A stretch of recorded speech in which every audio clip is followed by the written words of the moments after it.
Today we are going to talk about love and the B word and why they go together.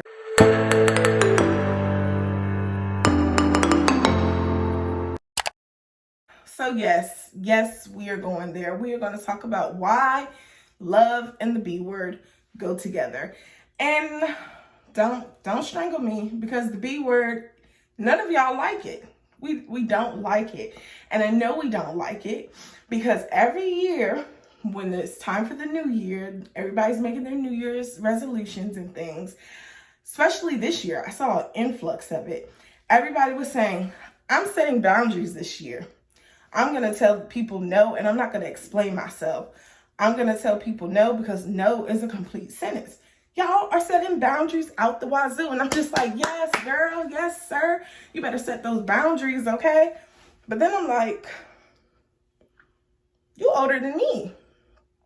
And I know I had to learn like around in my 20s, and everybody learns at their own pace and at different times. But I'm like, what makes somebody 30, 40, and 50 years old just now learning how to set boundaries?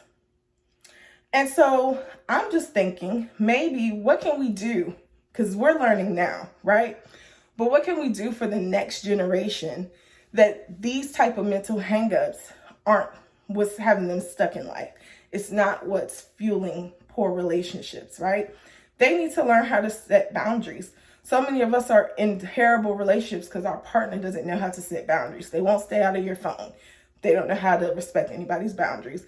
They eat up all your food all the time. They don't know how to respect your boundaries. They're always in your socks. They don't know how to set boundaries and respect boundaries. Like, we have to figure this thing out, right? So here are 4 ways I'm going to teach you how to teach your children to set boundaries. Now, one of the main issues that people have when it comes to setting boundaries is because they are really big people pleasers. They will put everybody before they put themselves, and then they're upset when those same people that they put their neck out for don't even give them a piece of what they've given them, right? And it sucks to say it, but that person knows how to set boundaries. They know what they're willing to do and what they're not willing to do. They know what they're willing to give and what they aren't willing to give. They know how to ask for help, and when they know that they just got to suck it up and help themselves. We hate to admit that, and we think automatically we'll assume that we're the good ones or a good person or a kind person because we're willing to stick our necks out for everybody. But what that really says about us is we just lack boundaries. We really don't have much self-respect because we are willing to burn ourselves to the ground to help and save other people. It's really a savior complex. And we just got to kill that spirit, yo. There's nothing good about burning yourself out, burning both ends of the candle for other people all the time. That is not what God put you here for. I don't care what nobody says. You are not here to be a doormat to anybody. So what can we do to help this next generation? We ourselves can stop overstepping other people's boundaries, and we can start setting boundaries, okay? So number 1, this is how we're gonna do it. From here on out, forget all the other mess and just saying no to everything. Just know what you can say yes to. You can't say yes to everything, and you can't say no to everything, because that's not how relationships work. You just gotta know what you can and what you can't do. So when it comes to your kids, you have to provide an environment where you welcome the word no. And I know, I can see the eyes rolling. I can hear the head spinning around. My child tell me no.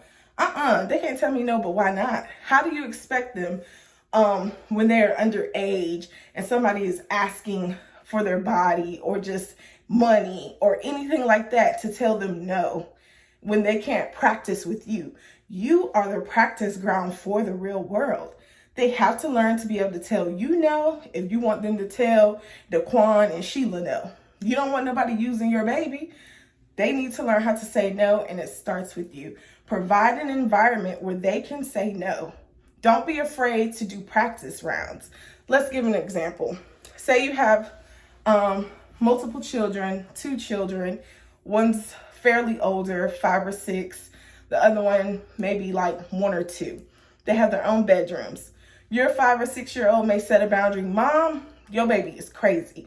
He always coming in here breaking my stuff. She always coming in here breaking my stuff. I don't want your kid in my room.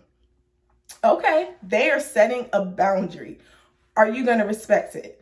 Or are you going to be like, well, I'm tired today, so just let Timmy play in your room because he'll play for a long time in there with you. Now all her stuff broken up and she crying and she mad. But because you overstepped her boundary that she created, you coerced her into letting her guard down and doing what you wanted, she is now learning to be a people pleaser. She is now learning that no matter what I want, I have to do stuff to make other people happy. Or I'm afraid that if I don't do this, mommy's going to be sad at me. Mommy's going to be mad at me. Mommy's not going to give me a cupcake later on if I don't do what she's saying. Because most of us, we can be punitive, right? We like to give our kids punishments for everything and over reward them for things, which does not teach empathy other than them just wanting to be empathetic, right? So that's number one. We have to provide an environment where they can tell you, Mom, no. I know you're tired. I know you're sleepy. Maybe we'll go in the living room and play with their toys in the living room, but they're not coming in my room. The second one is to do what I like to call acting. You just are providing like situations. Just have conversations with your children and say, well, hey, Timmy, if such and such were to happen, what would you say? I would say, no, Mom. Well, what if they say they'll give you this and they'll give you that and they'll do this? What are you going to say? I would say no. So you have to practice these type of situations that you know that they're going to face to get them to learn how to say no, to how to set their boundaries. You have to let them know, even if somebody asks you this or offer you this, you can always call me and I can tell you if this is a safe situation or not, so that they know that they have you and your support, and that you can tell them what's honest and what's not honest, so that nobody is taking advantage of your kids. Now, I said this a few months ago where we have to teach our children to learn how to debate, almost negotiate. They have to learn to negotiate. So say, like I said earlier, Mom, they can't come in my room, but we can go downstairs. They're setting their boundaries. They're saying what they are willing to do, what they aren't willing to do. Negotiations are not a bad thing, okay? That is a skill, a lifelong skill that everybody should have. As adults, we have to negotiate salaries. We negotiate with contractors on our houses, all types of situations, right? Teach them how to negotiate. Okay, Sarah, I wanted you to make you and your brother something to eat. You don't want to do that. Where can we meet in the middle? That's how boundaries work. Allow them to present different ideals and alternatives to you as well. And another one that I spoke of in my permissive parenting video is for you to learn to set boundaries and enforce them. If you don't let nobody eat in the living room, because eating in the living room is not where we eat at.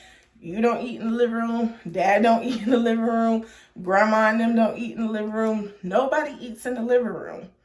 Set that boundary, enforce it, and don't move on it, because they have to learn to respect your boundary. I know some parents, they don't even let their kids come in their room. There's nothing wrong with that. It's your room. It is your safe space, and your child needs to respect it. Period.